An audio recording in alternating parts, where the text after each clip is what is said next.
This is your faithful host, James, and I'm so excited to be talking to today's author, Mr. Gerald Clark, and we're going to be discussing Gerald's work, The Anunnaki of Nibiru, Mankind's Forgotten Creators, Enslavers, Destroyers, Saviors, and Hidden Architects of the New World Order.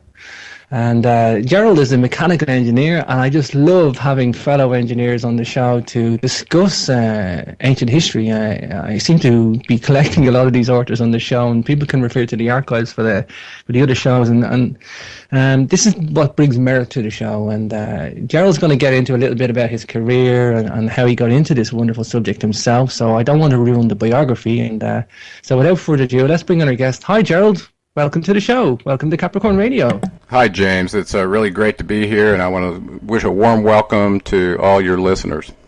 Oh, thank you, brother. Thank you. And like I said in the intro, we've got a mechanical engineer. Well, actually, I'm an electrical engineer. So. Oh, sorry. I do electromechanical. I don't distinguish between the two. No. Yeah, sorry, you're electrical engineer. Yeah. Mm-hmm. Yeah, and you got into some wonderful breakdown in the book, which is why I think your book about the Anunnaki is so different to most out there. And you know, I think a lot of people have took Stitchin's work and carried the flag and kept going and, you know, looked into all the text and stuff, Gerald, and you've applied an engineering and scientific discipline to this. Too, Gerald, as well, and that's what gives you body and a difference to the other people out there. Before we get into the book, Gerald, let's tell me about you, the author. Tell me about Gerald, the engineer. How you got into this subject? It's a bit of a turnaround from your career. Is this a hobby? Have you always been into history? What was the catalyst that got you into this subject, Gerald? It's a good question. I've told this version of the story multiple times. I actually never really realized that part of my influence and my drive to figure out the state of the world happened when I was 14. And I was in the front yard of my kind of remote farm in the northwest corner of Arkansas. And we were about, I don't know, 12 miles north of where Walmart started. Actually, that's where we lived, if you know where that is in the country. Anyway, little unknown fact there. I was standing out in the yard kicking a ball up into a walnut tree. About 5 or 5:30 p.m. It was real calm. Usually, you know, at the end of the day when the sun's starting to chill out, the thermals have stopped and it's very still. One of my favorite times. Anyway, I'm kicking a ball up in the tree trying to knock walnuts down, and suddenly something caught my attention just to my right in a little cow field just across this dirt road where we lived. And a silver disc at about 100 feet off the ground was just hovering, coming north to south very slowly, not even 5 miles an hour, very slow. And I thought, oh my gosh, whatever that is. You know, my primal instinct, I was a pitcher in baseball, is to pick up a rock and throw it at me. And I thought, no, I don't think that's a good idea.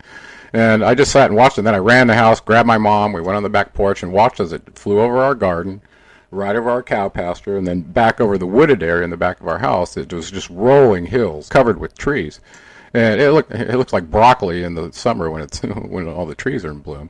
But at this time of the year, it was actually somewhat later in the year. But we just watched this thing fly close to the tops of the trees, and it was following the contour of the trees, kind of like later in my life, and I'll tell you that part in a minute. I became a helicopter pilot, and we call that napping the earth, you know, how he was flying. So didn't think much about it, and I really never thought about the encounter. I was so close. I mean, probably only 60 feet away, and you know, so I thought, well, I told my mom, I said, well, maybe it was an advanced military craft that is working with Fort Chaffee down near Little Rock, and that's the direction it was heading. And I never thought about it again. I had never heard of a UFO. We were, you know, this was quite a number of years ago. I won't date myself. Anyway, so that had some influence that I really never recognized until much later in my life when I got into this. So, interestingly enough, when I was in engineering at UCSD studying, I first started out as a computer engineer, and then I got my graduate degree in electrical engineering. Mm-hmm. And so as an undergrad, I had an interest in all things artificial intelligence because I worked at an AI company for 7 years. And we did lots of research into how the brain works, how to write computer models of the brain, how to do situation assessment, how to do sensor fusion, and apply what we do in complex situations as humans to try to teach machines to do this. You know? In retrospect, it doesn't sound like a very good idea, does it? So during that exposure to artificial intelligence, I learned about a couple of things, and they really interested me because I had an interest in evolution, just the evolution of man. I was a truth seeker in a sense, and I was watching Australopithecus africanus, the famous Lucy artifacts that showed up in the San Diego Natural History Museum, and I definitely went to see that because I had read about this. I was like, wow, could this be our missing link? I was way back at the time where people were still recovering from the false missing link fiascos that have gone down, like Piltdown Man and all the other things that have happened in the past. But this one looked interesting because there were real bones that you could check out. So I had an interest in evolution. And while I was in college, having been exposed to artificial intelligence and genetic algorithms and all the things that go with, the various disciplines in AI, one of them was data mining that you would turn into expert system rules. So you'd capture a rule set from an individual that could then be turned into software code that could model how a human acts. So it's a rule-based system, not a if-then system. Even though they're similar, but imagine a microprocessor firing off when it gets a rule satisfied or multiple rules satisfied at the same time that then causes the fetch, decode, execute cycle. Well, this is what we were doing, and this is what humans do. So anyway, with that exposure, while I was at UCSD, I got heavily involved in doing research into evolutionary hardware, causing hardware to adapt itself to its inputs because of the reconfigurable parts that you can get now, right? So I was always kind of interested in the theory of evolution, and what I discovered in my grad school work was that, and this ought to be obvious to the most casual observer now, is that evolution is not a good solution for applying to real-time problems. Evolution takes iterations and time for it to get right. Now with a computer you can do things much faster, but in biological systems it doesn't happen quickly. And this is where I got confused, because what I discovered was there wouldn't be any possible way for any life to still be on this planet given the catastrophes that have occurred and the vast temperature changes that have occurred for animals that are sensitive to temperature, like reptiles, that they could have survived. Because some of these catastrophes lasted for years and tens of years, maybe even hundreds. So how could a creature survive in an instantaneous temperature change? How is this possible? Well, later in my research, I discovered that environmental stressors seem to have the ability to cause DNA to change and adapt to real-time stressors. For instance, there was some research done on a chicken egg recently. And through the embryonic stages, and now they haven't applied this to stages beyond the embryo, but to my knowledge, maybe they have.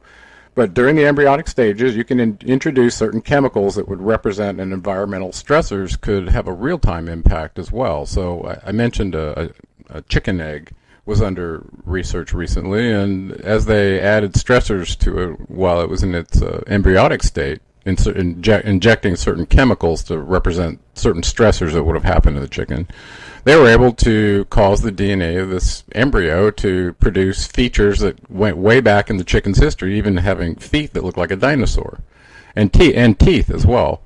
And I thought, wow, that's interesting. This kind of makes me rethink my evolutionary theory that genetic mutations don't only happen at birth. That's how it's modeled. Is there some deformity, the environment supports it, it's chosen in the life function determined to propagate that feature, and then everybody else has it pretty soon. Everyone that doesn't dies. That's usually, that takes time. That's generational for that to happen, okay? And as we just mentioned, if the temperature changed overnight, they'd have to adapt immediately or they'd be gone. So another example of genetics changing real time, consider your pink pig in a barnyard, when they're kept in a safe environment and fed, whether they don't have to forage, and they look like Porky the Pig. But you put one of those out in the wild and force it to survive, and next thing you know, it goes feral. So the environmental stressors change, and the biological constructs of that pig will change too. So that really kind of made me start thinking about, well, does that apply to humans too? Could we be exposed to stressors such that our DNA changed? So it planted a seed in my mind that I was carrying forward for a long time. So to supplement that, I studied quadratic networks in grad school that models how the human brain could be modeled in software. including bidirectional associative memory and the whole thing. And it really made me realize at that point in time, and this is 98, I would say, we truly understood the human brain and how it worked, and we could model it in software. So the idea of putting that as a rule set into a robot was really quite frightening. And now if you look at Japan and the United States and the UK have done with robotic technology, it's quite amazing. Go look up Titan the Robot just for a laugh on YouTube. And see as this thing is touring the world. It's kind of scary actually. So how did evolutionary aspirations lead to the Anunnaki? Everybody has to be wondering that. Well, I was interested in the truth of human origins, and looking at evolution and I realized that we truly did not know, or we were being lied to, one or the other. And academia was not the place to find the answers. So anyway. Make a long story short, I was traveling as an executive in telecom, doing some patent work with some folks over in Turkey. And they were going after the telecom market, and we had a technology that we were helping them with at a company I was working at. And while I was there, I got exposed to their culture. I was there for several times. Trying not to be an ugly American, I tried to learn a little bit about their culture, as they knew a lot about ours, because a couple of them had been educated in America. So we were out at dinner one night, and talking, and they had taken me to a place called what they called their Mount Olympus in Bursa, Inigal, Turkey. And it just so happened it was the headquarters where the Byzantine Empire was destroyed by the Ottomans, and Ataturk became famous at that site. So there was some real history going on there, and they were dropping a few historical bombs on me that completely violated my understanding of our chronology that was taught in school. It usually starts in Greece and goes forward. They definitely aren't talking about Egypt very much, or Sumeria for sure. Okay. So anyway, one thing led to another, and I was reading this book, Guns, Germs, and Steel, where it was talking about a few places in Turkey that were much older than what I believed was the oldest civilization we had found. And of course, I was focused on Egypt. Everybody thought about Egypt being at 3100 BC was the oldest, and and I wasn't never a historian. I was an engineer. I wasn't really that interested. But something that happened there that really caught my interest, in that some of the symbols on the mosque really drew me in. I was like, well, what do those mean? As an engineer, I'm curious. These 3 descending orbs, a crescent moon, and the architectural structure of the mosque is quite amazing anyway, to have something that looks like a UFO and rockets surrounding it. It's really bizarre. One thing led to another, and I started doing some research. And about, I guess it was around the year 2000, and the telecom market in San Diego was really in descendancy, and the investors that we were working with kind of told us, this would be a really kind of a good time to take a hiatus before we have to fire you, because the money's drying up. A lot of us took the clue and kind of took a little hiatus as things got restructured. And while I had a little bit of downtime in between gigs, I decided, well, this would be a good time to catch up on all the things I never got to read. And, working startup companies, you work 16 hours a day, so you don't have any time to look into this stuff. So I was really excited to have a little downtime to look into it. And so I started reading, and I was going to write a book on ancient technology, I figured. I was an engineer. I figured that would be right up my alley. And so I started with structural stuff. I saw things like Baalbek, Lebanon, where they had 1,000-ton stones at the third rung of the wall that nobody could move today. I'm thinking, So they had structural or engineering knowledge that we apparently didn't have. So that's where I started. So I bought a book on ancient transportation and technology and started researching that space. And the next thing I know, I stumbled upon Zecharia Sitchin's work. Yeah, and so and I'd read some of Velikovsky's too, and I noticed you'd done a recent interview with someone about Velikovsky and the Dogon. And yeah, and so anyway, so I and I had a little bit of knowledge about that as well. So the next thing I know, I've read all Sitchin stuff, and I'm in this crazy pursuit to help my kid. He was born with a genetic disorder called DeGeorge syndrome. And he's got loose structural tissue on his legs. Okay, and you're going, now how does this get to the Anunnaki? Okay. Well, little did I know that while I had just read all Sitchin stuff, and it kind of blew my mind in a way. And I started corroborating, I guess, from that point. I started looking into some of the things he said to see what we knew.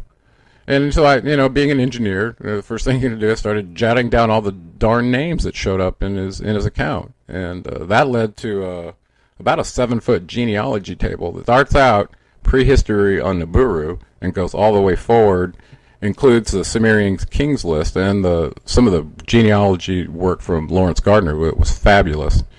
And I combined those three together into a genealogy table to try to make sense of this whole name soup that was going on. But while that was happening, I was participating in structural work in Hawaii in order to learn a kind of an alternative healthcare method that could help my kid. And make a long story short, I got exposed to somebody who knew a lot about history and it was very, very widely read, and kind of and then the idea of the Anunnaki came up because I was the first person I'd ever talked to about Sitchin's work.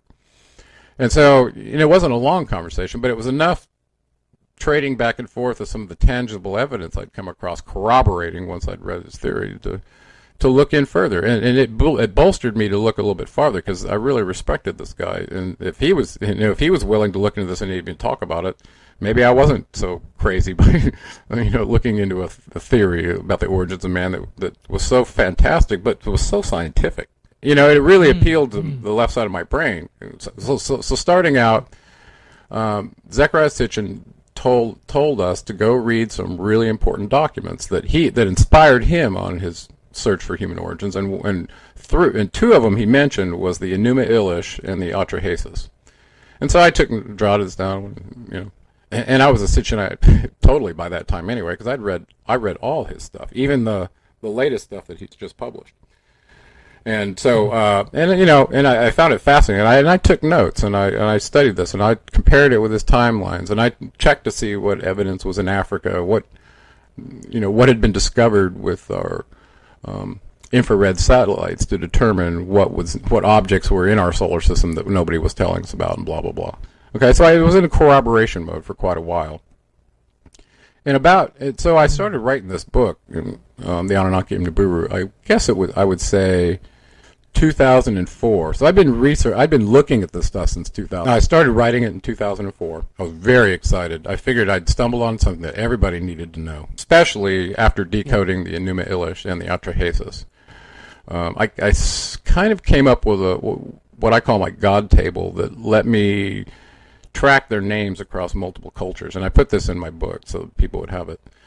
And I started using that God table to make sense of some of the symbols I was seeing around the world in various countries and who was at odds with who. And all of a sudden, this concept of the Enlilites and Inkyites started making a lot of sense to me, where it looked like there was a Hatfield-McCoy kind of feud going on. It had been going on a long time. So that said, it led me to the idea of this human origin story that Sitchin had told, and also existed on tablets that were on display in museums that we could clearly decode now. I was really confronted with my belief system, totally, and I was raised Southern Baptist, okay, and I was a serious Southern Baptist, no messing around, and I truly had read the Bible very thoroughly, and things in the Bible disturbed me. So I guess I was a bit open to reading other books outside of the Bible, even though those on the inside that have signed up to the dogma, say I'm going to be a member, are highly encouraged not to read anything outside of the Bible, which I find ridiculous. I dug in really hard and started reading the Atrahasis, the Enuma Elish, and the Epic Gilgamesh, because in those three accounts it introduced all the players and what happened to us, and kind of set up the state of what we're in now. If you extrapolate forward one zodiacal house, you go, wow, okay, I get it now. So I'm going to jump back, give a little prehistory, and then lead up to some of the other questions that we had as well. Is that okay? Okay. Please do, John. Please. This is fascinating. Okay. So I'm gonna try to do Sitchin a little justice here, and I have a pretty good memory, so I remember a lot of the timelines and stuff. And if it turns into name soup for you, it's too much. In my book, and I've even put it online, some of it online. And I'm gonna publish my genealogy table, the digital version, very shortly. I just completed signing off on it today. We've been working on this for quite a while. Okay, so I have published the photo, the picture of the genealogy table, and I gave it to people. It is a bit hard to read, though. Okay, so what's the story? What is the true history and origins of mankind, to my knowledge, given an engineering filter with the best, I don't know. I wouldn't call it a belief system. I would call it a stopping point in the dialogue with the best information we have. That's where I'm at. Okay, you with me? Okay, so that said, what do we know in the Sumerian records that we found? And there's been lots of them. I mean, lots of them, tens of thousands of them. And they're able to be digitized, and there's a whole uniform code text that you can download from your computer that has Sumerian uniform code on it. So it's fully. There's no decipherment issues to my knowledge. Okay, so that said, 450,000 years ago, according to the timeline, there were problems on another planet in our solar system called Nibiru. They were having atmospheric difficulties because every time they came close perihelion with the sun, being out in a 3,600-year retrograde orbit, they were having devastating effects happen to their atmosphere. And they were very sensitive to radiation. Apparently their planet's geothermally heated. Being that far out past Pluto, they don't receive a lot of direct solar heating, and so they manage their greenhouse accordingly. So the atmosphere is designed to keep heat in and radiation out. According to the Sumerian prehistory documents, and I have these on the genealogy table, at the time that these perturbations were happening, about 450,000 years ago, their king was named Olalu, and he was an unjust ruler who had usurped the throne from another ruler named Lamu. Now, by the way, some of these names, if you pay attention to them, they also show up in the genealogy table, and they're affiliated with planets. So you had been talking with your guest who was doing the Dogon, and he was talking about Velikovsky's association of myths with the planetary astrology. Well, listen, it's serious. And I have a whole table to summarize who did what to who, okay? Yeah. And this all comes from the Enuma Elish, by the way, if you read that. This is the Babylonian epic of creation that describes how our solar system came to be. So the idea of Venus being an oddity, while I'm on that topic, consider the fact if you take the orbit of Earth around the sun, let's call it 365, and I know there's questions about that, and Venus is 225. You divide that, you get 1.618. Does that number ring a bell?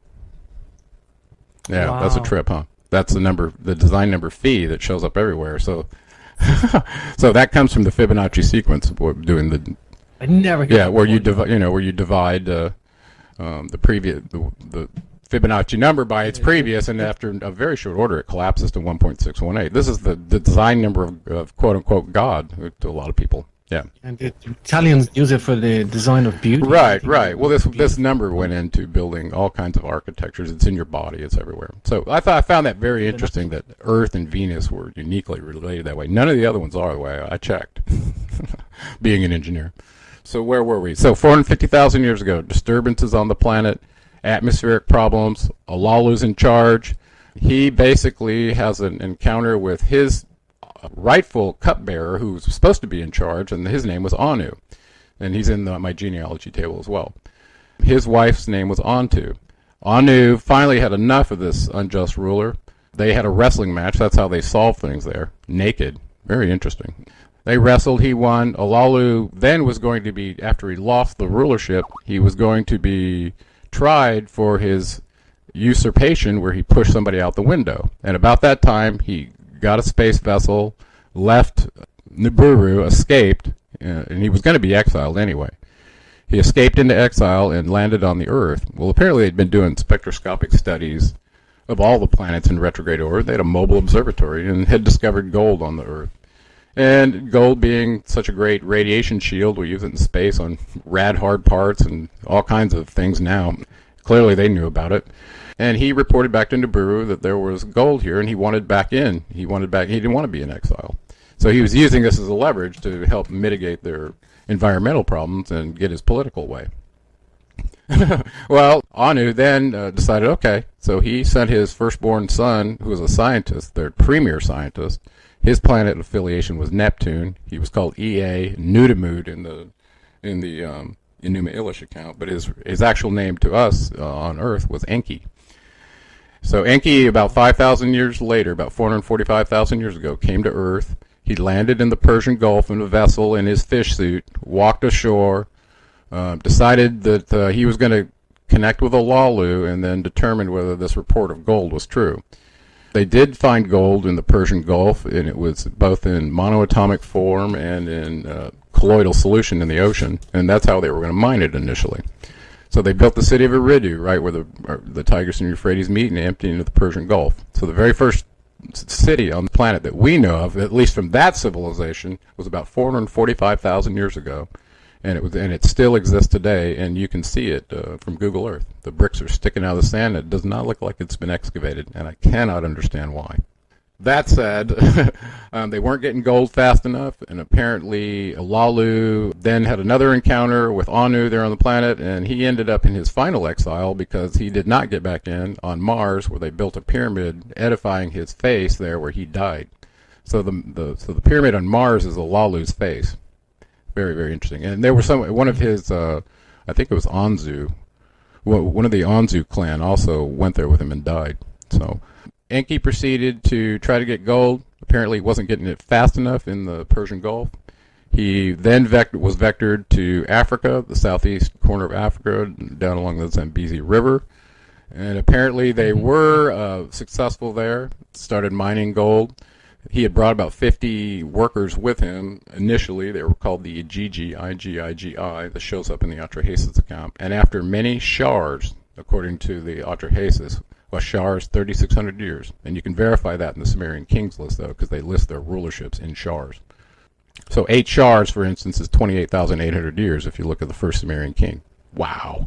So they had been working many shars on the earth. Remember, we're back 445,000 years ago. Now move forward probably a couple 100,000 years they've been working in these mines. Okay, they finally had enough, and by that time it looks like they had about 600. They revolted, and in the Atrahasis account, Allah gave his fellow gods a speech, riled them up, told them to burn their tools, and they headed to his dad's house, Enlil's house, who had a fortress there in South Africa, and demanded relief. Okay, this is all documented on Sumerian tablets, by the way. This is not me making stuff up. About this time, the Anunnaki called a council meeting. Anu was summoned, Enki was summoned, Ninurta was summoned, and several of them were there. And basically, we got to find out what a brutal taskmaster this Enlil character was. Now, who is Enlil? Enlil was sent 5,000 years later than Enki to the Earth to kind of be the commander, if you will. Enki was a scientist. He probably wasn't that great at bureaucratic machinations, but his brother was actually in line to rule. He was a higher ranking than Enki. His rank was 50 and Enki's rank was 40. So Enlil comes down, was given the Mesopotamian region, and Enki's down in Africa mining gold. Okay, with these Igigi who weren't producing it fast enough eating for Enlil. So Enlil ended up with a fortress down there to drive it a little faster. So here they are surrounding his house. They burned all their tools, and Allah, of all names, think about that, turns out is Nanar Sin, who is Enlil's son, his oldest son. So the moon god, Allah, is Enlil's son. And he was also on the Sumerian Council in 3760 BC. He held rank there. So now they're surrounding the house. They have a council meeting, say, what are we going to do? Enlil says, hey, let's just kill one and make him go back to work. So you can kind of get an idea what this guy's like. He, by the way, it's clearly not a friend of mankind. Okay, I just want to put that out there. And the whole account is written autobiographically by Atrahasis, who turns out to be related to Enki. And I'm going to save that one for a second. So, okay, so they're surrounding the house. They want relief, and the council calls a few other members together, including Ninhursag, who was Enki's half-sister. So we got Enlil, Enki, and Ninhursag. They're all the children of Anu, who is there. Okay? But Enlil and Enki are half-brothers, and Ninhursag is their half-sister, and she's the medical officer known as Isis in Egypt. Very important person. Okay? So about this time, Anu and Enki go, well, I don't know. I think you've worked them a little hard. I think they do deserve relief. And they bantied about whether to produce tools or how they were going to replace these. They call them gods. I mean, these Igigi were not, mutant subservients. They were apparently very capable. They just so happened to be the ones doing the work. So they got together and decided that they were going to produce a primitive worker to replace the Igigi miners. And the faster, the better. They appointed who else but the scientist and the medical officer to go and do that. And that was Enki and his half-sister Ninhursag. So in the accounts, in the Sumerian documents, he had a house of Shimti in South Africa, his lab, his genetics lab, where they messed around with the bipedal hominids. Remember I talked about Lucy, who was 3.5 million years old where Lewis and Leakey found her, but there were other hominids that had survived that were much, like the Neanderthal, and they apparently go back about 1 million years forward, and in between there was even some talk about whether it was Cro-Magnon or Neanderthal, but it was about 220,000 years ago, according to the genetic record. And this is from the Genetic Eve and Genetic Adam study that was tracked to determine our origins. And they both point about 200,000 years ago in South Africa, the same area where these gold mines were found. Okay? So let's talk about that just a little bit. So in South Africa, Michael Tellinger went down there based on the same Sumerian story and was looking for the gold mines that these Anunnaki were mining. In particular, Enki and Enlil was there too, okay? But it was primarily Enki's gig. And of course he found a lot of stone structures. A lot of the gold mines were found as well. So the Anglo-American Mining Corporation turns out and owns a lot of these, and it actually even carbon dated some of them. So you have to ask yourself, first of all, and they carbon dated them to about 100,000 years old. Who was mining gold in South Africa 100,000 years ago? And the Sumerians tell us who it was. So I went forward that. I'm like, okay, so, just another corroborating piece of information, right? So our first genetic studies show that they came out of there, and now all of a sudden the gold mines are in the same place. So putting two and two together, it made a lot of sense. So through the Atrahasis account, they talk about all the iterations they went through to produce these chimeras, these genetic primitive workers to replace the Gigi, and they were finally successful. And later on in another account, they actually took that Adapa to meet Anu back on Nibiru, so they could introduce him to this primitive worker that was created. So, and it's a very detailed account. In that account, it was really important what came out of it, and that Anu ordered one of the escorts to be mankind's teacher. And that turns out to be none other than Enki's son, Ningshita, who was also there because he was a scientist as well, and he was the one responsible for the genetic upgrade so the first primitive workers could procreate. Ningshita escorted both of them up to the Garden of Eden, which was in the city of Eridu, and he was the caduceus bearer. He was very scientific. He was Enki's premier son. And he was known as Thoth in Egypt. So I just wanted to introduce his role there before we move forward with this story about Atrahasis. So at that point, let's go up to the Garden of Eden in Samaria, which is the city that Enki built when he first landed there 445,000 years ago. So it's right at the southern end of where the Tigris and Euphrates dump into the Persian Gulf, just as a reminder. And I found some pictures online of the city. It was very interesting. It was taken in 1973 by the University of Chicago, and they showed a couple of the archaeologists walking around with a few of the bricks sticking out of the ground. There was a Google Earth overhead view that you can see of Eridu as well. So I encourage people to get on Google Earth and go check it out. It looks completely undisturbed. Like, why have they not excavated this most important site on the planet? Probably have to some degree. We just don't know about it. Sure.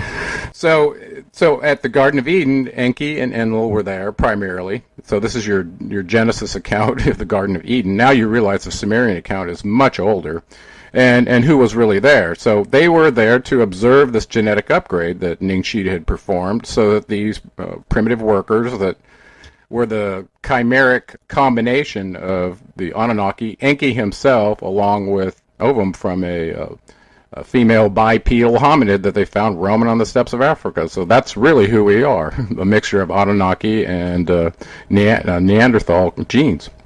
So at this point, they're watching them in the garden to see if they can procreate. And this is where all the crazy dogma of the church gets imposed on mankind, our fallen state and so on and so forth. Well, the reality was Enlil was not in his... it was his territory by that point, but the city of Eridu was still Enki's. So, and he had a temple there and everything else. So the fact that they were out in his medicinal garden looking at these primitive workers that were naked and determining, whether they're going to produce enough offspring to meet the labor requirement. Enlil tells them don't eat anything, so specific plant in Enki's garden, because he was a scientist. He's out gathering all different kinds of plants from all over the planet, probably the Amazon rainforest. He probably knew all about MAO inhibitors and DMT too. So so anyway, Enlil tells them don't eat it or you'll die, in the Genesis account, right? And then Of course, the evil snake that shows up, the caduceus bearer, twin serpents going up a pole, was representative of a snake to Enlil, but reality was it was a symbol for a geneticist. So this evil snake was there. It turned out to be Enki, and Enki says, "No, actually, you won't die. You'll just acquire the consciousness that we have." And he was telling them the truth, right? Mm-hmm. So, and you read the account. Guess what? They didn't die. They had a consciousness changing experience, and Enlil got pissed and threw them out of the garden. That's the real story of what happened. So, but they were successful at procreating. So that was the real test, and that's what they were there for. So while they were being watched like lab animals to see if they could do their thing, they finally realized they could. Actually, the Adapa, or Adam, was he was intercepted by Enki, taken off to his temple, and taught everything that he knew, while Enlil had thrown him out, put him in exile. They went on to have offspring, and Enki had an offspring with Eve, and you can see that in my genealogy table. I'll show you. That one was Cain, and the other one was Abel. So you realize the genealogy of the story about Cain and Abel, why that was so important. And even in that account, in the Sumerian account, it introduces Marduk and Ninurta, the offspring of Enki, and an offspring of Enlil, training Cain and Abel. So there was other sources of conflict behind that whole story, which when you read the Sumerian accounts are very illuminating. Okay, so we've left the Garden of Eden now.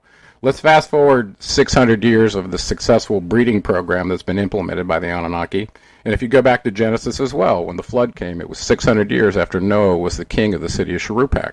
Well, Shuruppak is a city there. It was pre-diluvial in southern Iraq. And it turned out it was the medical center for Ninhursag.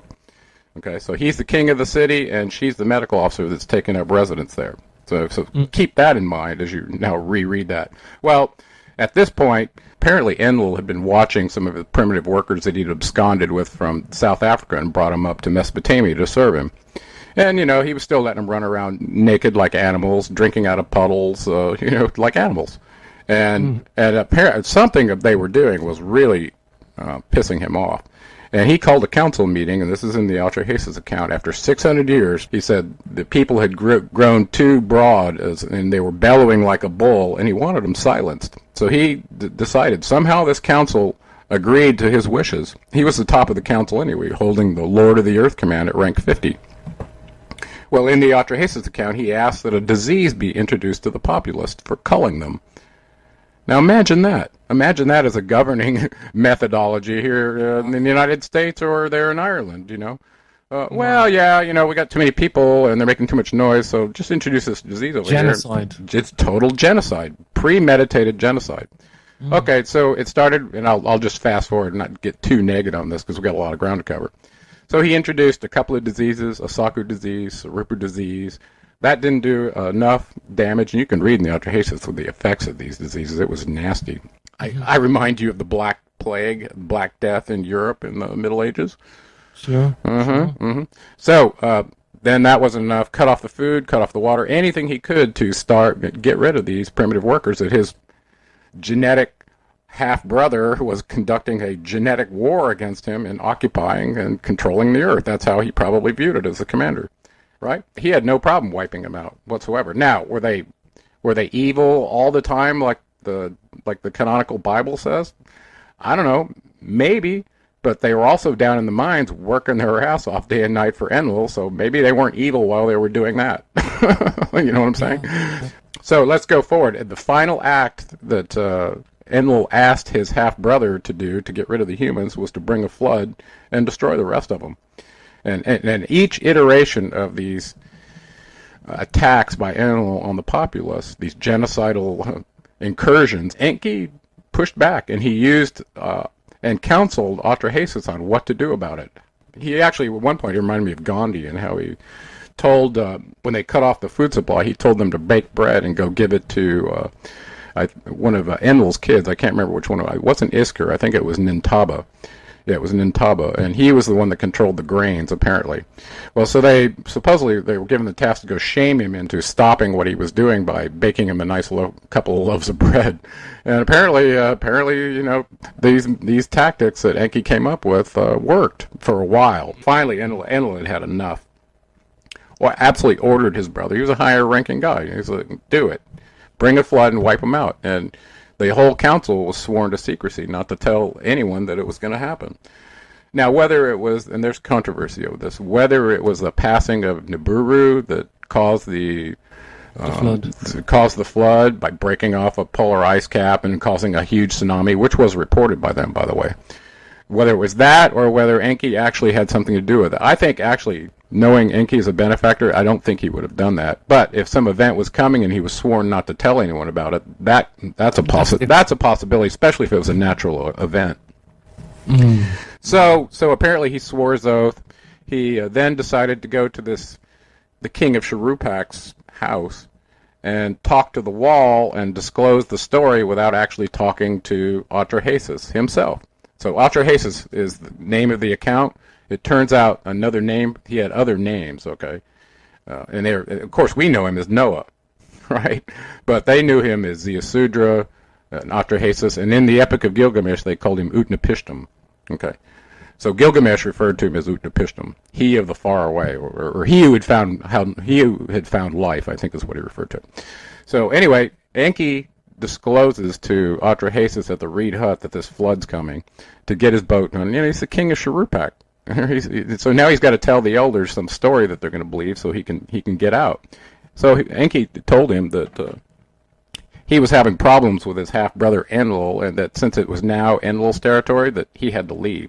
So Atrahasis built the boat as Enki told him to, and packed it up. Apparently, it was more of a genetic seed bank on afloat than it was bringing two animals of every kind. They probably brought their domesticated animals that they had local on their farm, but Enki and Norway, Gerald, haven't we? We've got a seed bank in Norway. There's a couple of them around the world. Some of the wealthy of the world have seen to that, especially in the cold places where where they don't need refrigeration. So Enki directs a navigator that's related to him also on the boat, take Atrahasis and his family to Mount Ararat, and about that time, the Anunnaki bust out of the cities in their winged discs to avoid the calamity. While they were in the air surveying flood damage, Nin Hartzog, who was the mother of us all, right? This is Enki's half-sister that bore the first baby for him kind of through this in vitro fertilization, and many other after that. She was aghast at the carnage that this flood had brought, looking at the humans down in the clay like they were little sticks, washed up in piles. It's just unbelievable how she had been talked into this covenant with Enlil to keep quiet about what's coming. And it goes on, and it's very dramatic. But about that time, Enlil looks and sees a vessel on Mount Ararat and gets highly irate, wanting to know who broke their oath to the humans such that anything survived. And he uses a self-referential term for the Anunnaki at this point, which I hadn't seen other places, where he calls himself the Annuna. So it's kind of short for Anunnaki, the Annuna. Wow, like a nickname. Yeah. So they take their wing disc, and he and Nin Hartzog and Enki and I there was one other in there, I can't remember, and Enlil was there. They landed on the hill, found Atrahasis there. He had built an altar to kind of give credence to his father, Enki, turns out. So this gets exposed here on the hill. So Enki gets lambasted by Enlil for somehow breaking his oath. Enki kind of confesses, and he goes, "I did it in defiance of you, so that life would be sustained, because we can't survive here without their help." They do all our food, they do all our labor. I mean, imagine having to do all that yourself.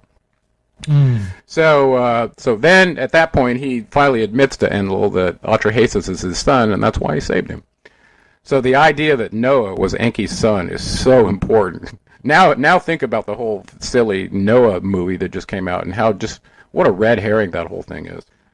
Sure. Yeah. So anyway, everybody likes to hear the Noah flood story. But actually that brings us up to the point in the Fertile Crescent in Turkey and Syria and Iraq. The whole area in there was termed the Fertile Crescent around the south end of the Black Sea, because it was where agriculture really took off. And the reason it was important to mankind is they've done genetic studies to look at this, and this comes up in the book Guns, Germs, and Steel. where Jared Diamond describes, how we've identified that the domesticated cattle and grains came from that area about 12,000 years ago. Well, this is coincident with the last ice age, when apparently this polar ice cap broke off and caused the flood. So So from the chronology standpoint, looking at history, it all makes sense. So now you come forward from that Fertile Crescent area, knowing that domestic sheep showed up there and cattle. Yeah. And read the Sumerian accounts. They actually described, after taking the Adapa to Nibiru to meet Anu, two very important people accompanied him, and then there's a story afterwards. So Dumuzi and Ningshita both went. Dumuzi was an offspring of Enlil, and I thought it was Enki until I looked at my genealogy table the other day. Whoops. And Ningshita was Enki's son. So they were both summoned to take the Adapa to meet Anu. Well, Dumuzi got kept back on Nibiru. I think they kept him back to study the effects of gravity on his body over a long exposure on the planet. But Ningshita was sent forward, and in one Shar's time, they said they were going to send Dumuzi back with the essence of ewes. And basically, he was going to bring the genetics back from these creatures so they could spawn them on the Earth, including several seed grains and crops. So everybody's very excited when Dumuzi showed back up after being retained on Nibiru for a Shar, with these seeds and genetic material, which landed in the Fertile Crescent area and then got propagated through everyone else. So I think that's a really neat genetic study. Okay, so I once again gave credence to Jared Diamond's book, Guns, Germs, and Steel. The reason being is I was traveling to Turkey, reading that book, and absorbing this material and realizing that happened in the very area where I was visiting.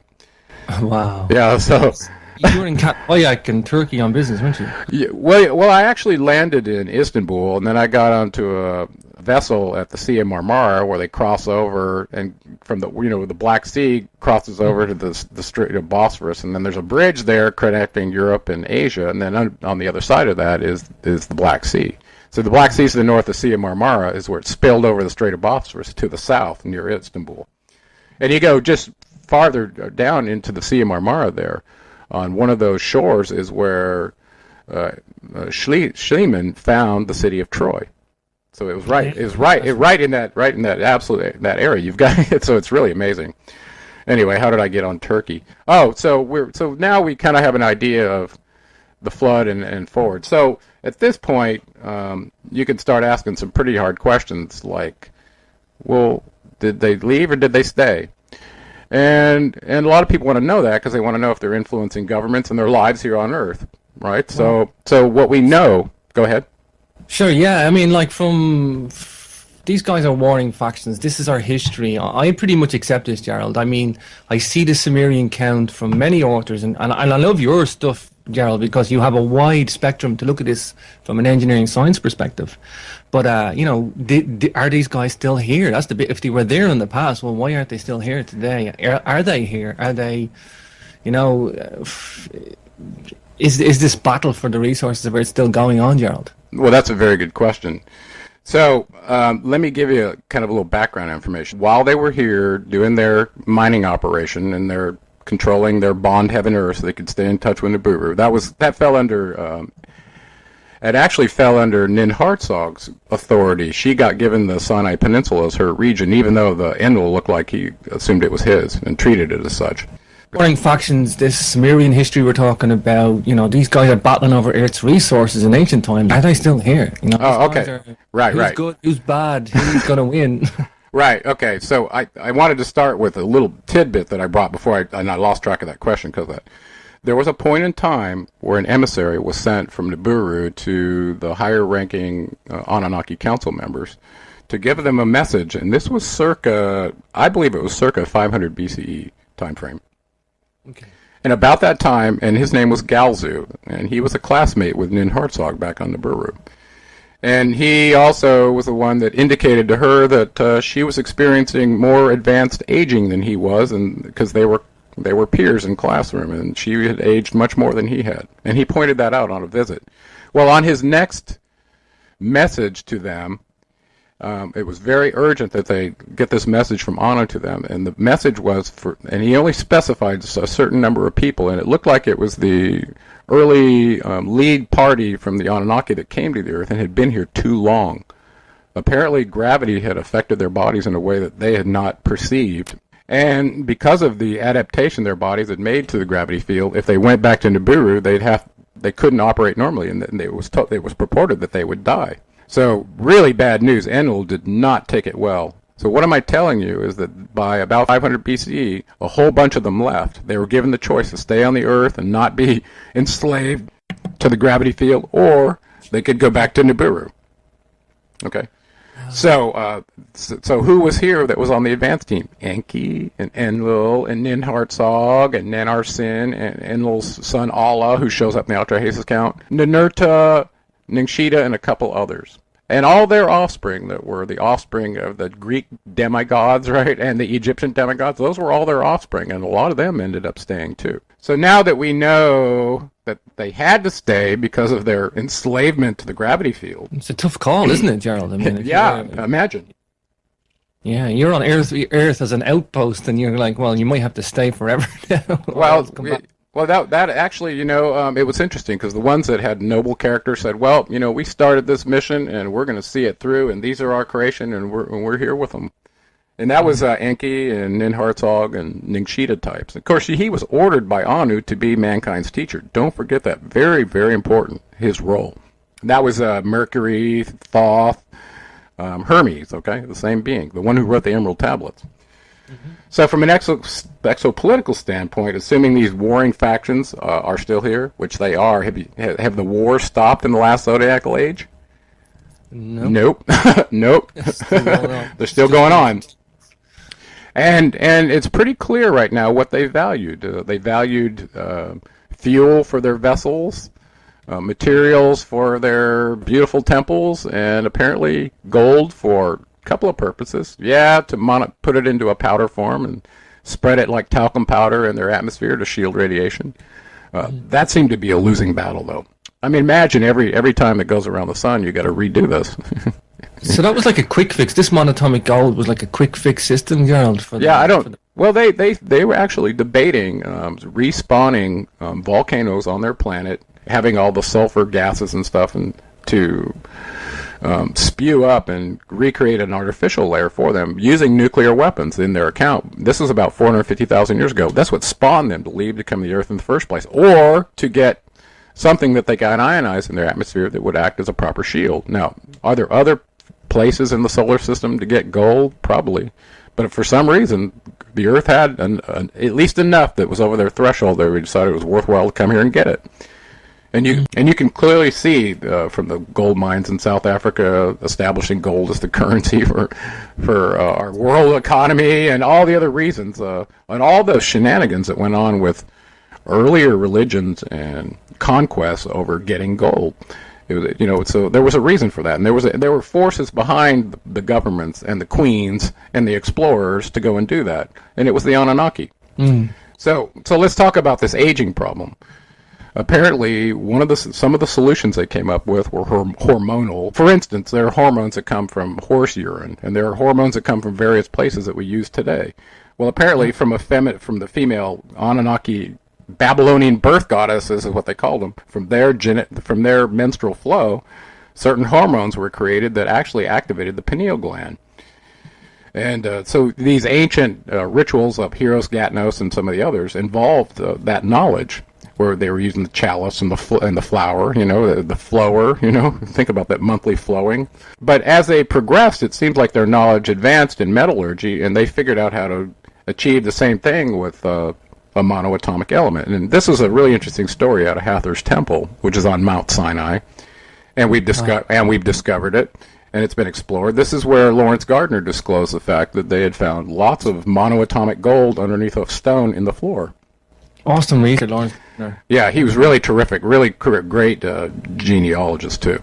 So anyway, so this is where we discovered the idea of the Anunnaki ingesting monoatomic bread cakes made out of this strange powder. And why were they doing that? Well, we now know they were using it to turn their energy body into a superconductor, and we know that's what monoatomics do now. They were using it to enhance their consciousness, and most importantly of all, including activating DMT in their pineal gland. The most important thing of all to them was Nin Hartzog, being the medical officer, needed a solution for this rapid aging on this planet that was going around the sun too fast relative to their old perspective. 1 year for them is 3,600 years to us. So it's a big deal. So in general, the concept of aging at different rates based on the proximity you are away from your sun, that's an interesting thing to think about, because it probably has to do with your exposure to radiation, if you think about Gerald, it. do you think if these guys are living so long on Nibiru, that's why they're so clever? I mean, you think about... Yeah. Well, yeah, purportedly their IQ's around 1,200, and depending on how pure their breed is, they don't live forever, but apparently the ones who are not doing something to keep their telomeres from decaying live about 800 years, and after about 600 years, according to some of the writings, they start becoming what's called a gaborum. They start becoming a giant. And apparently on our gravity field here, whenever that happens for them, they get a disparity between their internal organ growth and their skeletal growth, and that's what actually ends up killing them after about 800 years. Wow. That's what's been told to me. So it seems to make sense, because if you go back to the story about Nimrod in the Bible, who many people believe was Gilgamesh, he began becoming a gaborum, which was a giant, after a certain period of time. And I think that's partly what also sent him off on his little quest to find Utnapishtim, who was Atrahasis, who was Noah. So he could take a slight track there, Gerald. Do you think that the American military went into Iraq to get Gilgamesh's body?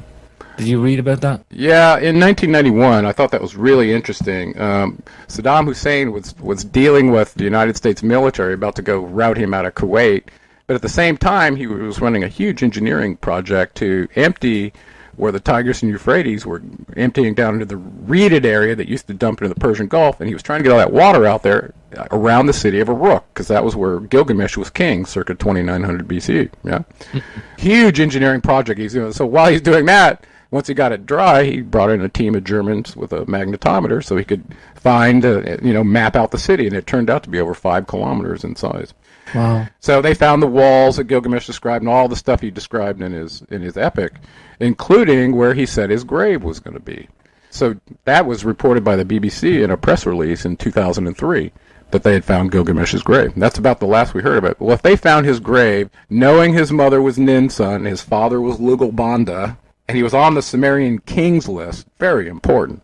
Genetic material, John. Genetic material, tell me about, because he would have been 2/3 pure Anunnaki. Now, if they'd have found his mother's grave, if she was around, Ninsun, she was full-blown Anunnaki. So that's all we need is one who's partial, one that's full-blown, and then the enslavement sample of a chimera of us and the Neanderthal, and you got the whole story absolutely proven. And that's been kept from us, and you know it has. Yeah. Wow. So going forward from all this mess in the Atrahasis, the Numa Elish, and the Epic of Gilgamesh, we get this name list that ends up as the Anunnaki Council, many of them. And let's start extrapolating that forward. If we're to assume we know what their symbols are, and we're to assume that they, against their will, had to stay here, otherwise, they would have died. Now, would they have been able to progressively, maybe like coming from a deep-sea diver, decompress as they went to experience gravity in between Nibiru's orbit and the Earth? Possibly. Maybe they could go to close planets like Venus and Mars without, suffering too much. I don't know. I think it would be more of a geometry issue relative to gravity than it would distance from the sun. But anyway, that's just my understanding. So I think it has a lot to do with the radiation exposure. So assuming they're still here, I just told you that I believe Enlil, Nanar Sin, who was Allah, and Enki and Ningshita are still here. Now, if that's the case, the gods from Greece, they translated directly. The Greek pantheon of 12 was the Anunnaki Council of 12. Straight transfer. So Zeus, the head of the council, was Enlil. Poseidon, his arch-rival half-brother, was Enki. And that story did not change from Sumeria to Greece. Mm-hmm. And all the rest of them, too. Ningshita in Sumeria became Thoth in Egypt, because that was his dad's domain, so he had reason to be down in Egypt. And then he became Quetzalcoatl in Latin America, and then he became Hermes, or actually, right before he became Quetzalcoatl, he was Hermes to the Greeks, and then he became Mercury to the Romans. Okay, so he gets around. So, assuming they're still here, that they had major battles. Read the War of Gods and Men from Sitchin to see the extent of how much these guys brutalize each other. And plus, the Mahabharata and several ancient documents describe these winged gods firing missiles at each other, and some of them have the power to burn the flesh off an elephant while it was still standing. So you know they were nuking each other. Yeah, nukes. Yeah. These guys were pretty noisy bunch, Gerald. They were vicious to each other. They absolutely were. And it's interesting. I find it interesting. But before Islam overtook Iran as the state's religion, you realize they were of the Zoroastrian religion. Yeah. Zoroastrian. Yeah. Yeah. So this was BC, about 1000 BCE. The Zoroastrian religion was still in play, and I think it was around 535. I got to go look at my notes when the Muslim army came in and finally overtook, and then of course Islam became the religion in Iran. Well, before that, the region had summarized these Anunnaki gods on the Council of 12 into the two most powerful ones, and it was Ahura Mazda, who shows up on the Persepolis Temple, the Cliffs of Behistun, and many other places where Enki's in his wing disc flying around. It's pretty obvious. Right, mm-hmm. and you see that in Sumeria too, the same symbol. Well, his arch rival, and he was known as the wise creator, the god of light and wisdom. Whereas his arch rival, they had believed that it was the great destroyer, the great deceiver, and he was called Ahriman or Angra Mainyu, and that was Enlil, and that was an accurate description of the two most powerful beings that were on the Anunnaki Council, relative to mankind's fate and destiny, and they were not kidding. It was a predecessor religion for Christianity, Islam, and several others. So it all started with Enlil and Enki. Right. So that's really important to know. So now we know that Enki represents light and Enlil represents dark, and they may switch roles every other zodiacal house or so. We don't know for sure. But this is the role that they're playing. At least it's been consistent from the Atrahasis all the way forward through the Bible. Look at the Old Testament, where Genesis 1:26, where they said, "Let us in our image create mankind." Well, that was the council decision of the Anunnaki in Africa, while the Ajiji miners were surrounding Enlil's house, and they made that decision. So now all of a sudden you connect those two and go, "Oh, well, now that makes sense." So. Sorry, John. The bit that get me is that the Anunnaki Council of 12 let this Enki-Enlil battle go on, that they were tolerant of it or accepting of it. Well, the only person that was higher ranking than them, where there was Enlil's wife would have been outranked Enki, and then Anu and his wife. Those are the only ones above them. So, and Anu and his wife are back on Nibiru. So when they're out on this foray on a planet and another planet on the solar system, their laws apparently were open to interpretation, according to free reign. They had a free range. They acted like it was the Wild West, and they were unconstrained. And whatever forces they could bring to bear, they did. So in a way, battlefields today, when is every military that goes into battle perfectly complying to all rules of combat? No, there's military that break the rules. Well, absolutely. So, and actually, if you read about the Gigi in the Lost Book of Enoch, when some of them were named for violating Enlil's orders to keep the primitive workers stupid and dumbed down so they could be good slaves. Well, they were teaching them metallurgy and a whole bunch of other occult knowledge, hidden knowledge that they weren't supposed to know, and it just infuriated Enlil. So, his MO all along was elevation of consciousness. What? Keep those slaves at work all the time, and that's all they need to know. Period, is what I tell them. So, he was a brutal taskmaster, and you could tell by the way he ruled them. So now keep that in mind as he became Jehovah and the God of Abraham, Isaac, and Jacob as he left the city of Ur and Nippur, which was mission control headquarters, and moved up to the Levantine when the water got too high and started destroying the pre-diluvial Anunnaki cities. So that's how he ended up at mission control in Jerusalem. Okay, so carry forward the attributes of Enlil and the genocidal things he did to the one that's running all three world's religions. If you're venerating Abram, who was Enlil's general, then he's got you, because he started all three of them. So keep that in mind. So now we've talked about who's light, who's dark, which is which, and who wins. Well, if you were to assess the last zodiacal house age in the culling effect of man's inhumanity to man, I would let you guess who's winning. Is it light or dark? At the moment, it seems to be dark, but I have faith that light will win, Gerald. Well, you and I both do, or we probably wouldn't be doing this, because otherwise it seems pretty feudalistic. I mean, now, what I noticed when I was studying the zodiacal houses, and there seemed to be a pattern, is that the Enkyites and Enlilites somehow came up with an agreement that they would alternate roles at the Lord of the Command rank of 50 on the Anunnaki Council.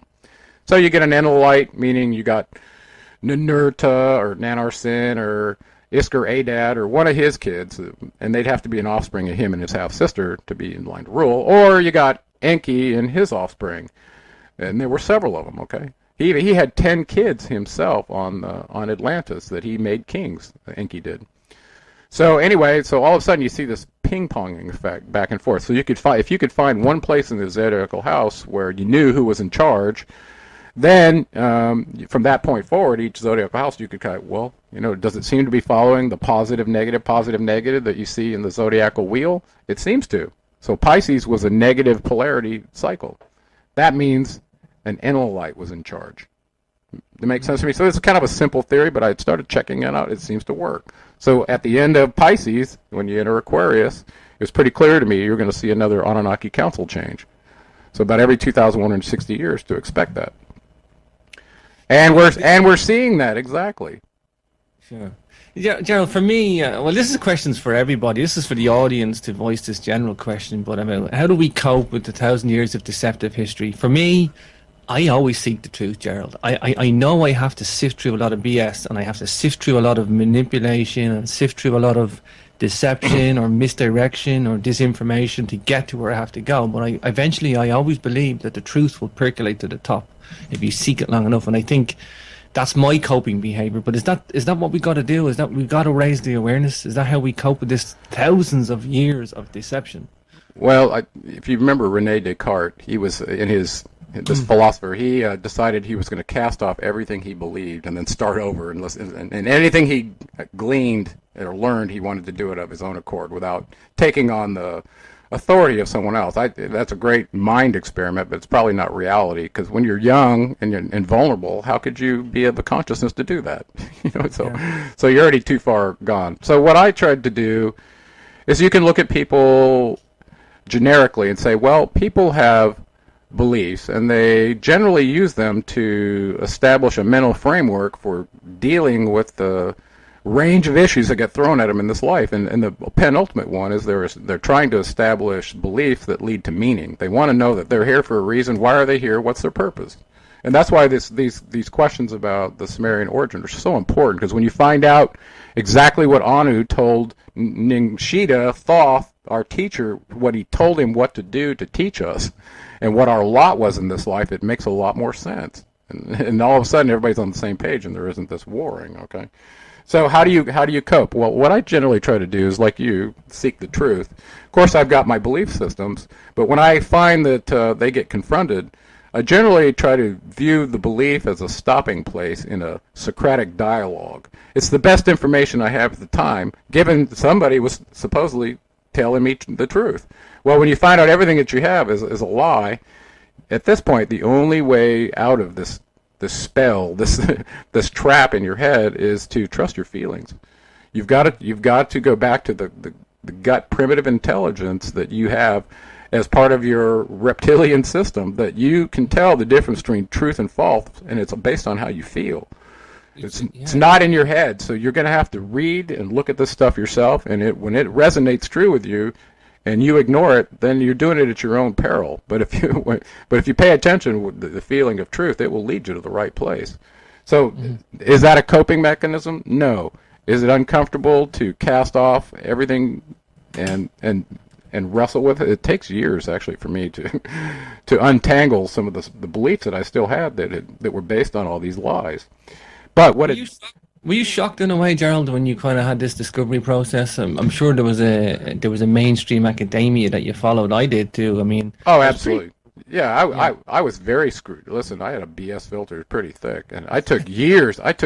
before I even talked to anybody about the theory, and I also spent a lot of time taking the data and corroborating it and doing my homework. So when you see the genealogy table that we've just completed, I'm about to make it public, you'll see the amount of time I spent putting the names together and connecting the dots. And it was it was kind of a fun hobby for me, to be honest with you. Here I was. Go ahead. Sorry, I have to tell you, do me a favor, Gerald. Mention your website for the listeners, because I'll just keep talking. I just so people can follow along. Yeah. Okay.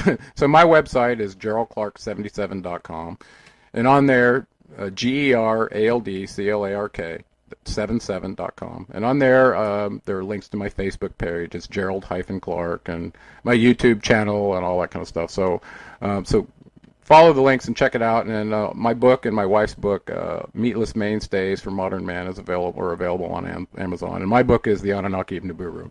So if you just search for my name in Amazon, it comes right up.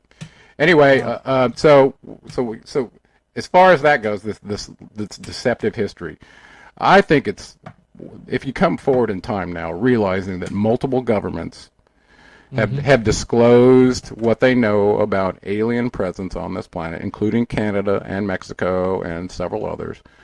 It's about time that we face the fact that we're not alone in this universe, and that there are other beings that are out there kind of watching us in quarantine to determine whether we're even capable of cooperating on a scale where we could be galactic partners. And I'm telling you, if I was looking in from the outside right now, imagine right now. As far as I'm concerned, in between the zodiacal houses, when they change, and by the way, the next zodiacal cycle, based on who Enki was paired up with half sisters and lineage that were in the right place to rule, it is my professional opinion, from all I've done, and I've said this multiple times, that the next person who's in line to rule was mankind's teacher, and that was Ningshita. Okay, so he also was known as, in the Levantine, as Jehoshua, and so he was the one who did the Trojan horse trick in the Levantine to give mankind access to higher consciousness so that Enlil could stop suppressing them as primitive worker slaves. So he was always he was always our teacher and our ticket, the way out. So understanding that also helps you understand what the Caduceus really means as a transformative symbol relative to energy and matter. So, did we do enough on the deceptive history and whose roles were played? Okay? Yeah, for sure. Where are we at today? I mean, we have vicious programs. You got Big Pharma, Monsanto. I want to talk about some modern stuff too, Gerald, and tie it in, because we are being manipulated as a race. We are facing imminent threat just the general public, from all sorts of things, everything from fluoride to, genetics to, are we going to be wiped out by our own cousins, like? Well, there's and you've probably heard me say this on a couple other shows. Based on the timing in between the zodiac, whenever there's a house change, there's usually a little grace period for the powers that be that were in charge to, get their culling to, it's like a vote, and they take time to tally up who belongs to who, and they get to see which one is pursuing light and which one's pursuing dark. It's a really odd kind of judgment that seems to happen, especially when it seems to happen, not every zodiacal house, but it seems to happen, or potentially it does, but it seems to especially happen, or there's a special event that happens when the precession of the equinox goes around a full cycle. So it just so happens we're at that point in time now. So all of a sudden we're approaching a new age of Aquarius, and also we've according to Mayans in 2012 or 2013, depending who you listen to, at winter solstice, we just made a full cycle around the precession of the equinox. Mm-hmm. So that was a 26,000 great year cycle. Well, every time that happens, according to the writings that I've read, there's usually an opportunity for a great ascendancy and a great culling at the same time. And I truly believe that's what's happening right now. And I really think, everybody watched the Mayan calendar come and go and didn't really get anything out. Well, nothing really happened, it was a false alarm. Well, I don't think so at all. And it has to do with our exposure to energy and the awakening of our consciousness. So those that are paying attention to that and ready to graduate from the Earth simulator get an opportunity at that point. So as far as these roles that FDA, Big Pharma, and Monsanto are playing, listen, all aspects of the government, especially in the United States, given who landed there and who's in control, there's a negative culling going on, and it's being pushed to the max. So everything you eat, everything you breathe, everything you touch, you're going to be faced with a choice, and some of it's not even free will. This is where I get disturbed, such that you choose wrong and you're going down. You'll end up with cancer. You'll end up with a tumor from some electromagnetic frequency you didn't know about. Who knows? Sure. So there's and so now you've got the proof that the FDA is being puppeteered by Big Pharma, and Monsanto's in bed with the government in terms of paying whether a farmer grows this crop or that, and in order to regulate the food supply, so they had a way in to contaminate everything. It's really quite awful. I mean, the genetic modification, it sounds like a good thing, but if you do a study and it shows that it's destroying the consumers of that product, you should stop. But the problem with the seed is once you've sown it, it's hard to stop it. 10 years ago, Gerald, I started, don't ask me why, I just got conscious of reading the labels and looking for just basic products when it was just basic foods, none of these E numbers. I think I was probably looking for E numbers, and then I started looking into things. I research where my fruits come from, what countries are the countries coming from for the fruits, and what pesticides they have in those countries, and I try to limit the damage of the food going into my body. Inevitably, there'll be fluoride in the pesticides. There'll be fluoride getting in somehow. I can only limit the crap that goes into my body, even no matter how healthy I am. Particularly, I'm looking forward to doing a show with your wife, Krista. Yeah. I wanted to put a plug in. Last night, actually, we stayed up a little late, and she just put out a video on her YouTube channel, and I'll get it to you. That we did exactly that. I finally pinned her down. I wanted to find out, what kind of stuff she could disclose about her vegan path and what she's found out about Monsanto and the effects of different diets and so forth. And she did a really great job. So we put it out yesterday, and it's really, it's bang up with pictures and everything, so it's really fun. So I'll put that in the YouTube description for this show. Yeah, well, I'll get you connected to that. Listening live, they'll be able to check it out on YouTube. Well, she may want to go ahead and do another show with you to get a different audience over there. So I'll definitely connect you with that. Okay. I would love that, because this ties in nicely. And there is a culling going on. We know that they have it on the Georgia Guidestones. They want the population down to 500 million. They'll probably keep going, but yeah, I'm glad you brought that up. So now let's make that real for a second. Let's go back to the Atrahasis, knowing that Enlil, symbol of the eagle, was introducing disease, doing this, cutting off the food, the water. He's willing to wipe you out, people. No questions asked. All you got to do is sign up to his agenda, and he'll willingly wipe you out. That's the crazy part about this whole simulator that we're in. So if he was doing it in Africa and Mesopotamia before, and he's still here, and his symbols showing up at governments all over the world, guess what? It's negative culling time. And it's not a joke. It's not a joke. So these big players that show up, these three-letter agencies typically that are controlled by the government, I mean, come on. Look what's going on with our DHS, for instance. Not only just what's going in your body, but our sovereignty, our way of life. Everything the carpet's being pulled out from under people. So, yeah. I mean, I think that one of the things I tried to do was buy food without MSG in it, Gerald. And it's nigh impossible now. I cook all my sauces from scratch now, Gerald. I just learned to do it. We do a lot of that as well. I think you'd have a great show with Krista. So all the different things that are being done to affect your health. Well, listen, your body is your temple, and if your temple is screwed up, either structurally or musculoskeletally or genetically, listen, you're going to have a much harder time getting your human antenna to work so you can plug into the frequencies that light you up and wake you up. And that's part of the ascendancy. I'm not sure if we're going to talk much about energy matter. I did a bunch of it in my book. The energy matter you did talk about in your book. Let's just jump in there for a second. Okay. I love the chakra systems as nodes of wavelengths. This is the electrical engineering, Gerald, coming out. I actually love this. It was beautifully described. Oh, well, thank you. Well, actually... Talk a bit about that. Oh, go ahead. I'm sorry. We stepped on each other. Yeah, you had the equation for the energy in the human body. I won't give it. It's in the book, but it's the way you broke it down, and it just makes so much sense that each frequency is a frequency of light. That's why we have these chakra colors and chakra nodal points. That's exactly right, because all you got to do is know that the speed of light equals the wavelength times the frequency, and the wavelength is the color, And so if you take the speed of light, divide by the frequency, you get the color. So the interesting part to me is that the chakra system introduced to us from India and ancient cultures knew that. They knew the different colors of the chakra. And even more amazing is they knew that it was the color of the rainbow, which is really, imagine Enki designing us, and he decided to make these wavelengths at these ganglion nerve nodes along your central conductor coincide with the division of visible light.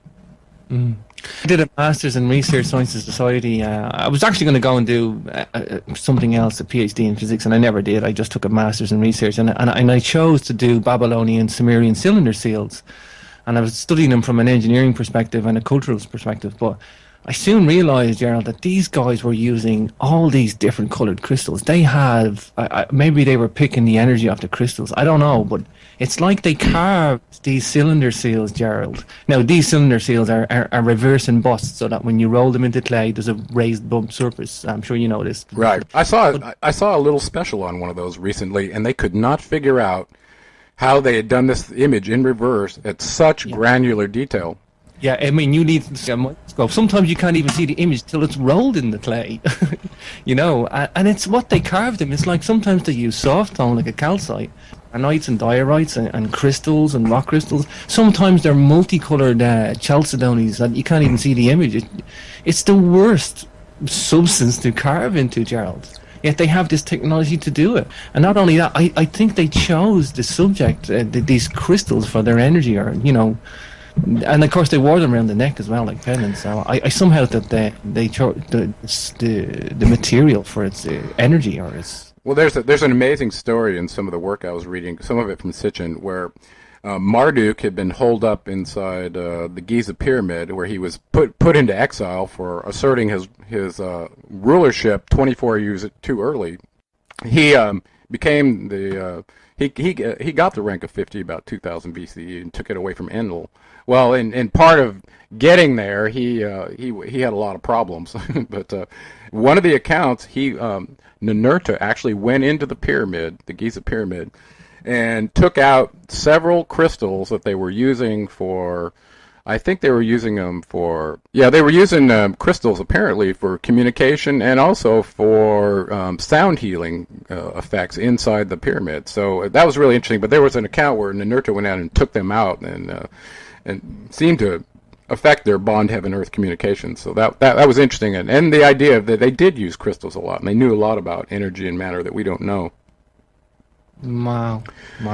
Yeah. So let's see. So at that point, we start to get the idea that these people that are building these amazing temples, I mean, like the 52-degree angle on some of the ziggurat temples in Mesopotamia match the ones that were in the Yucatan, which had Thoth's signature all over it. That was his number, 52, right?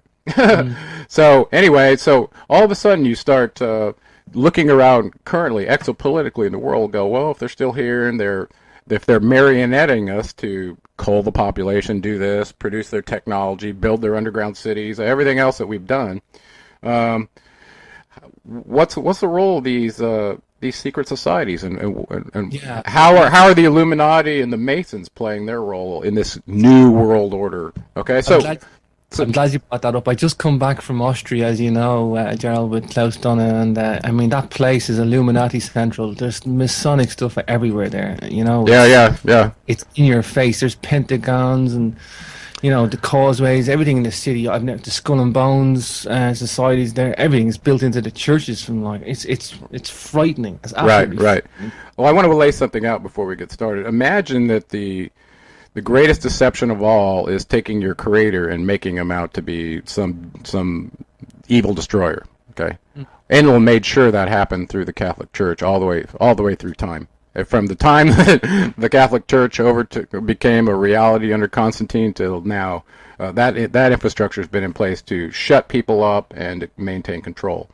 Okay, so secret societies were formed way back in Babylon under the royal dragon courts, under Marduk and others, to keep secrets. You have to realize the Enelites and the Enkiites were absolutely at war, and here they were in Babylon in the Mesopotamian region in Enlil's territory when all those wars took place. So the old secret societies had a place to carry knowledge whenever somebody was trying to rout you. Okay, so it turned out that the Illuminati showed up, I guess, in 1776 in Europe, and of course it was in Bavaria, and this was a time when the Catholic Church was still killing people for talking about the Earth not being at the at the center of the solar system, and so on and so forth. I give you Isaac Newton, for instance.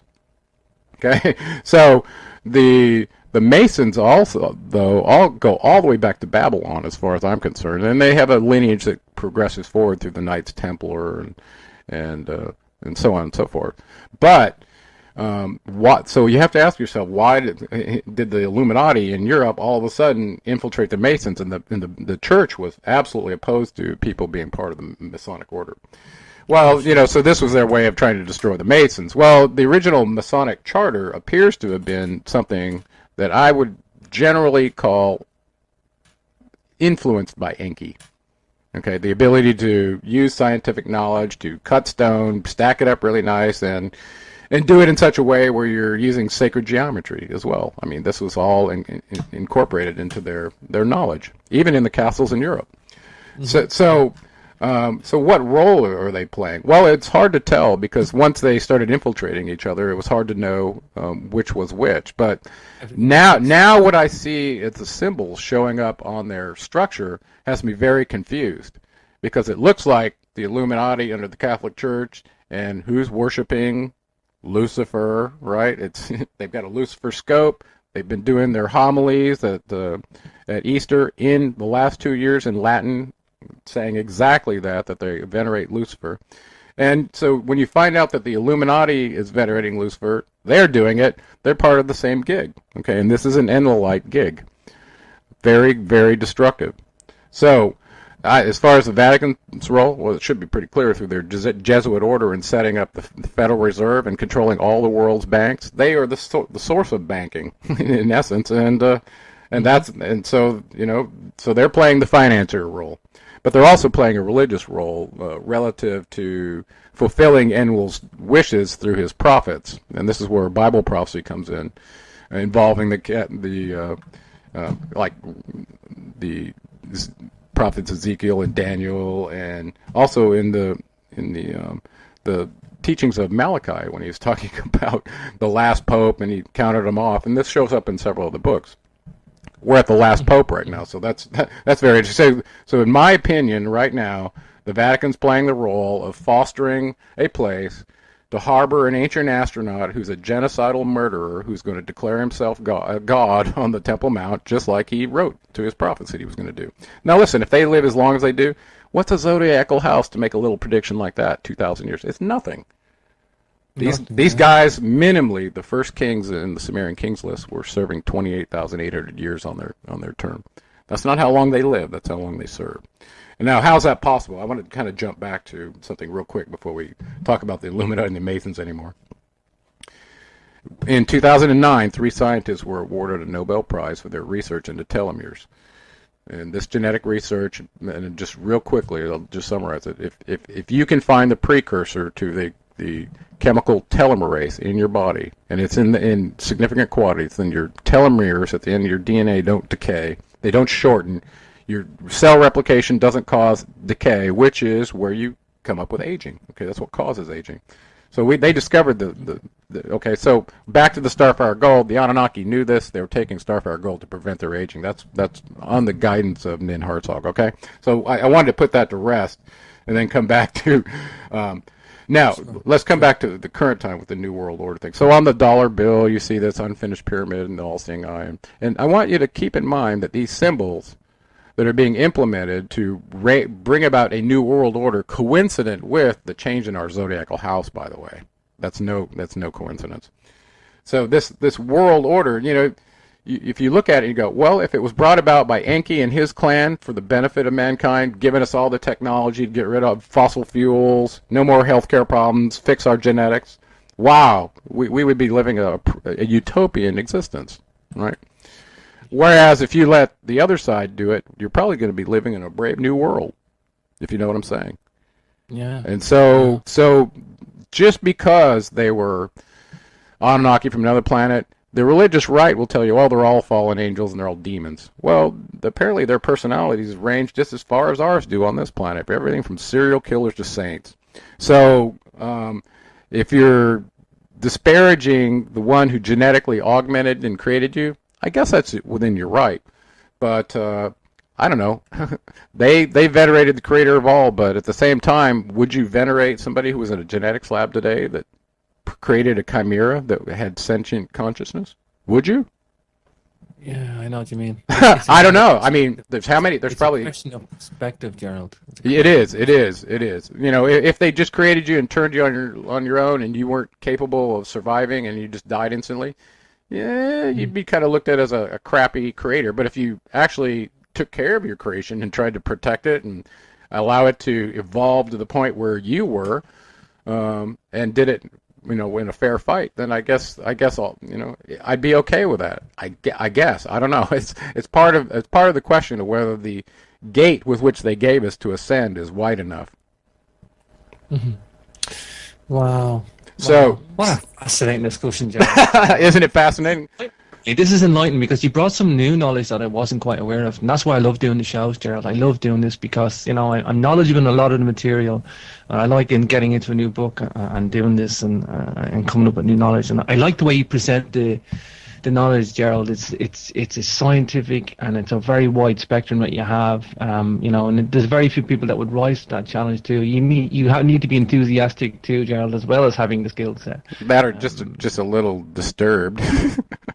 I designed electronic circuit boards and field programmable gate arrays and application-specific integrated circuits and that kind of stuff. So what am I doing messing around with the Anunnaki and the origins of mankind? I mean, well, you have to ask yourself. I don't know. It was in my path to do this, and I think I was significantly influenced by Anu's appointed teacher to do that. So that's the role I'm playing for now, and I don't know what role I'll be playing next. But speaking of role playing, did you see the movie The Hunger Games? I haven't. No. Oh, okay. I read a book every other day, and I haven't watched.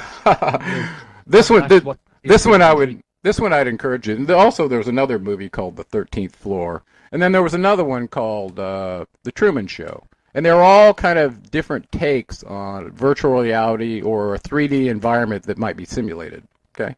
And the experiments that they did. Mm-hmm. So after reading Michael Talbot's book, The Holographic Universe, I actually started considering some of this information to be more valid. In particular, when I did the energy body equation from a human, you realize we're electrical beings, and in the electromagnetic spectrum that we're in, there's a whole full range that we're experiencing, and only a small part about which we can perceive. 400 to 700 nanometers for our eyes, 0 to 20 kilohertz for your ears, and 0 to 20 hertz, or about a half hertz to 20 hertz for your brain waves. Okay, and then whatever's going on in your chakras, you know, the wavelengths and the frequency of each of those. So you're having an interaction with these electromagnetic spectrum and gravity too. So that being said, knowing that we were talking about crystals and structures, and that the majority of a material item is actually free space, and you have a structure based on how the protons and neutrons, electrons, and all the other particles fits together. Well, most of it's free space and electrons. It's energy. Everything is energy, and Einstein's equation shows that. So that being said, imagine an ancient alien had the ability to create a simulator, much like on the Star Trek holodeck, in a holographic space where, you know, the 5 senses that you have, you've learned what it means to touch something and say that's hard or that's solid or that's soft. Well, if everybody has the same experience, you've just set a simulation parameter that establishes a common norm. How are you going to know any different if it isn't a simulation, is what I'm asking. Yeah. Okay. It's the same manipulation. You are being manipulated. How do the manipulated know they're manipulated if you're 100% successful? Well, that's where the movies are interesting, and they all have the same theme. If the archetypic character who's walking their heroic journey overcomes their dark night of their soul, their fear, whatever it is, they find a way out of the simulator. On the 13th floor, they did a simulation. They were doing the simulation, and inside, so they were a simulation. They found out they were also inside of a simulation by finding a disturbance in the network that had been set up to establish the hologram. There was a place where it wasn't complete, and somebody told them about it. They went and saw it, and that's when their whole brains went crazy, and they realized they were in a simulation. So, it came up in Avatar and several other in the Matrix, where the idea of being able to have your energy be at some place other than in your body. I think after reading Robert Monroe's books, Journeys Out of the Body, and experiencing that myself for years, I think that's a reality. So I think we're in a material simulator where spiritual beings have this crazy material experience, and it's all designed to evolve our consciousness. So we're ready for the next encounter with our galactic neighbors when we get out of quarantine. I really think that's what's going on. And the culling that's going on right now is absolute. Listen, you're not kidding about the Georgia Guidestones. They have no qualms whatsoever about taking this material form and eliminating it and coalescing the energy into something that's going to be more beneficial to them. Because energy's never destroyed. It's only changes state.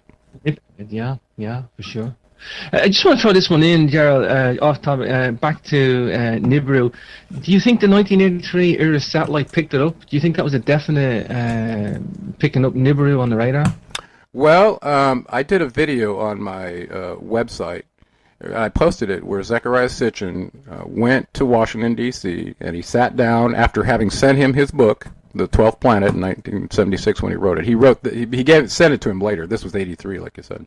He sat in his office in Washington, D.C., and went back and forth. And I have it on video of Harrington telling him, here's my chart, here's yours, is it? And he said, I absolutely agree with you that it was. So there's no question in my mind that the chief of the Naval Observatory in Washington, D.C. Had the IRAS data. He commissioned it because he did it based on Zecharia Sitchin's knowledge, and also the fact that they were seeing perturbations at Pluto and Neptune, and they couldn't understand what was large enough that was causing that. Yeah, the perturbations would have to be like a failed second sun and a red dwarf or something like that at that distance. Yeah, there's other things that I've read all those accounts, but I'm also reconciling the fact that there are up to 20 alien species on this planet, according to Paul Hellyer from Canada. So there's been a lot of interaction going on. They probably fight among each other for vying over the Earth's resources. I don't think that's changed. So it becomes hard to know about who's who and where they landed. But that's probably what's going to show up in my next book. I'm writing another book called The Seventh Planet, Mercury Rising. That's the title. Wow, beautiful. I'm looking forward to that. Gerald, do you do astrology at all? Off topic. Do you look into astrology at all? Well, I went through this phase where I did, and I got this book. I'm going to reach over and grab it right now. It's by a guy named Kevin Burke, Understanding the Birth Chart and a Comprehensive Guide to Classical Interpretation. It's pretty well written, and I actually went out and got the software and played with it for a while. And as the bottom line for me with astrology was, if you think about it in terms of a planet's effect on the resultant electromagnetic spectrum that occurs on your planet, this is where it makes sense to me. So if you put the moon in between the sun and the earth, you're going to get a different amount of radiation striking our ionosphere than you would if you hadn't. So all of a sudden now you start going, wow, these planets have energy interactions with them. And if you think about the true definition of what gravity is, which has not been disclosed, gravity has to do with an expansion force, and it's based on the geometry of the planet. And it also perfectly is described in a book called The Final Theory by McCutcheon. I think you'd really enjoy that if you like physics, by the way. The Final Theory by McCutcheon. His very first chapter is all completely on gravity, and when he's walking you through some of the stuff that was taught to you in physics, especially mechanics when you started out, and as you move forward with him, you're going to realize you were either deceived intentionally or we just truly didn't know. I think it was probably the former. So that being said, it's an interesting thing to recognize the extent to which we could be in this simulator. So again, I want you to go back and see Hunger Games to see the effect of the constructs that would come about with a new world order that we're going to see right now, especially if an Enelite is bringing it about. Now, just to finish that thought before I get way too off base, the new world order you're seeing right now under the Enelites, it's being imposed with Apollo at the helm of and Enlil, the father and son, Zeus and Apollo. Okay, they're the ones that are implementing that part. Contrary to that was what we had in Atlantis under Enki. And so Washington, D.C. was supposed to be a place where the new Atlantis rose, not a new world order of a tyrannical beatdown. So once again, the negative forces are smearing the positive forces, trying to create a false structure. When the new one does come, that's what gives me hope. I think the carpet will be pulled out from under all this crap that's going on right now. Subjugating borders and all the things that are happening. Mm. So, and I think that's going to be headed by Enki and his son Ningshita. So that would be Poseidon and Hermes. So it's really funny to me. I never gave any credence at all to the Greek god thing and never studied Greek mythology much. So I came at it from Sumerian and had to follow it through to the point where Western culture starts teaching about it. It's really funny. But, it's still taught to us as a myth today. Now, let me ask... Go ahead. Sorry, I want to do some justice. Are you speaking at anywhere, a conference anywhere, or do you do conferences? Do you want to give a plug out for anything you're doing this year? Well, I actually do conferences. That I've done a couple of private ones. I was supposed to be a contact in the desert this year, and I had another one scheduled in June in San Diego. For some reason, right now, I think my path is such that I can reach more people over the internet than I can in person. As much as I want to confer and do that, there may be a time this year that I allocate some time to do that, and maybe we'll do it together. But yeah, for sure. Yeah, but right now, over this. Right now, we're over this part of the world. Yeah, well, right now, just so you know where I'm at, I've just taken my book and converted it and had it proofed in Spanish. So it's going to be coming out. There's so many people in the world that speak Spanish that want that. And I'm also targeting to get it out in Russian too right now because I think that's very important. Wow, have you got a Russian translator? Not yet. Wow. I actually was approached by a publisher that was going to do the translation, but I actually like to do things locally and then farm out responsibilities later. So. Yeah, Gerald, I'm going to wrap it up with that because I could go on for another hour or two, and we're at the end of the show. What a fascinating guy you are. I love your research, I really do, and keep going. I look forward to your enthusiastic approach again on the next book. I just love it. I love the spectrum that you have, Gerald. And there's few out there that have that spectrum and the enthusiasm. So, well, James, sorry, just give us out your website and you can wrap it up yourself, Gerald. Okay, it's GeraldClark77.com, and I want to say to you, James, thanks for being so patient with some of the networking problems we've had to get this pulled off. Your enthusiasm made me want to stick it out and get through all the issues. So I look forward to seeing your posting, and I'll do one as well. And I hope we'll have a chance to do another interview soon. Oh, for sure, brother, for sure. We'll wrap it at that, and I thank you for your time today, James. And thank you. Have a good night.